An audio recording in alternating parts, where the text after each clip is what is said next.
आई बड़ी हर्ष खुशी क्या आज हमने के अपना स्टूडियो में उपस्थित बानी जा जौना में बड़े ही सुंदर कलाकार तबला पर जेकरा माध्यम से हमने के उपस्थित बानी जाए जा भाई हमरा भीम कुमार पटेल जी जेकरा के नहीं खे जानत। फिर हमरा बेंजू पर अजय टाइगर जी जेकरा बेंजू बादगी के यूपी बिहार में हल्ला बा। साथ ही हम गायक कलाकार बबलू यादव हमने के बीच में बड़े ही सुंदर नारदी विधा के गायक अशोक साहनी जी उपस्थित बानी। साथी कलाकार हमरा राजू यादव। आई वो गीत हम सुनाओ तनी जौन की समाज में ये चीज कहल जाता कि जमाना खराब बा, जमाना बदल गई तो जमाना नहीं बदल, वही सूर्य वही चांद वही धरती वही आसमान, बदलाव कवना कारण भइल बा ये गीत के माध्यम से सुनी।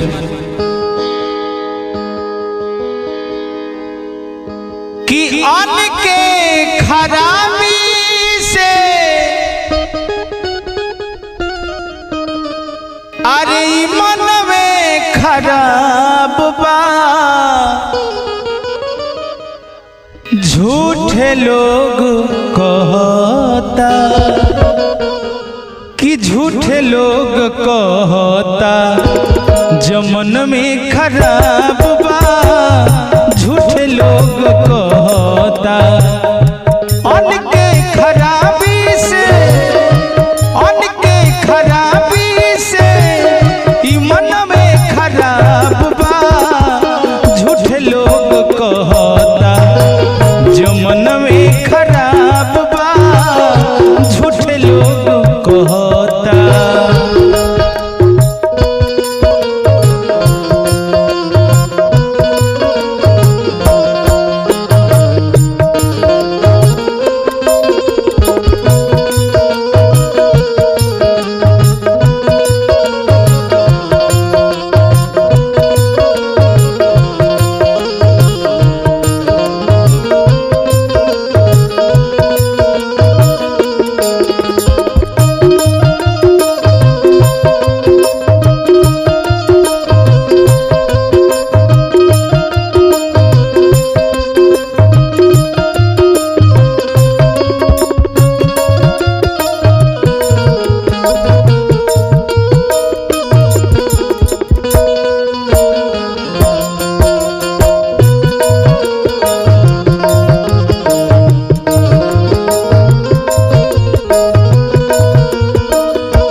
से बनेला मन, मन से विचार,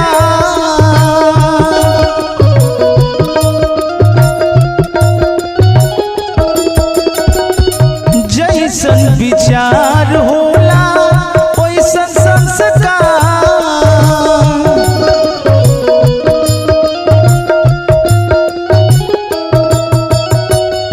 मन से बनेला मन, मन से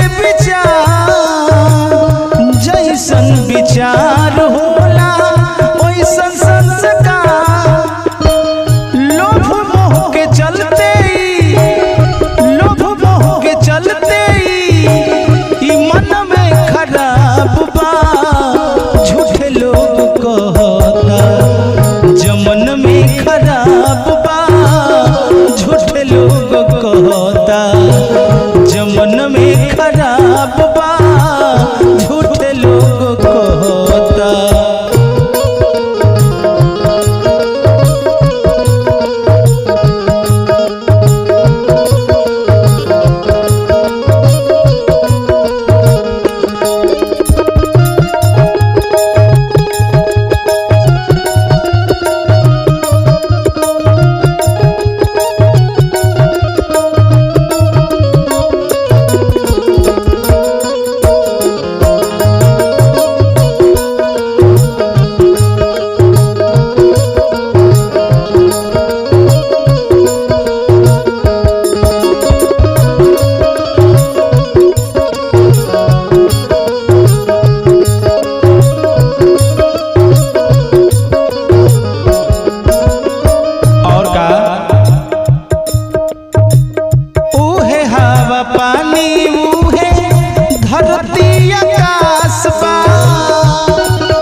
उहे धरती आकाश बा, दिन रात उहे सूरज चांद के प्रकाश बा। उहे हवा पानी उहे धरती आकाश बा, दिन रात उहे सूरज चांद के प्रकाश बा। नाचे न आवे तो भोजपुरी भाषा हो कि नाचे आवे ना गन में टेढ़ बा। नाचे न आवे तो नाचे न आवे तो अंगन में खराब बा। झूठे लोग कहता जो मन में खराब बा। झूठे लोग कहता जो मन में खराब बा। झूठे लोग कहता।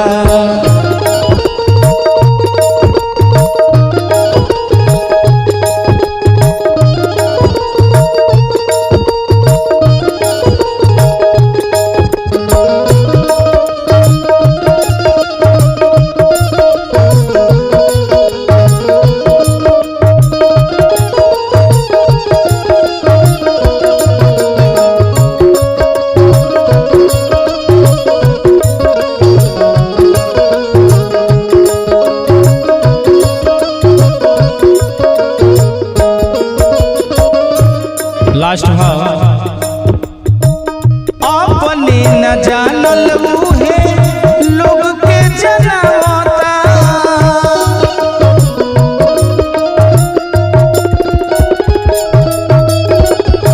भरम में बाटे उहे लोग के भरमावता।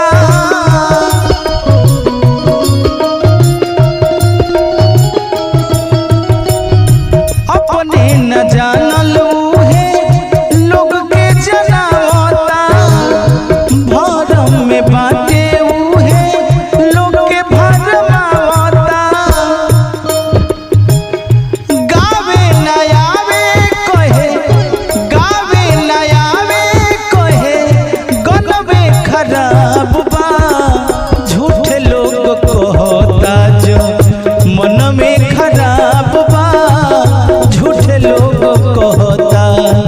जो मन में खराब बा। झूठे लोग कहता अनके खराबी से अनके खराबी से मन में खराब बा।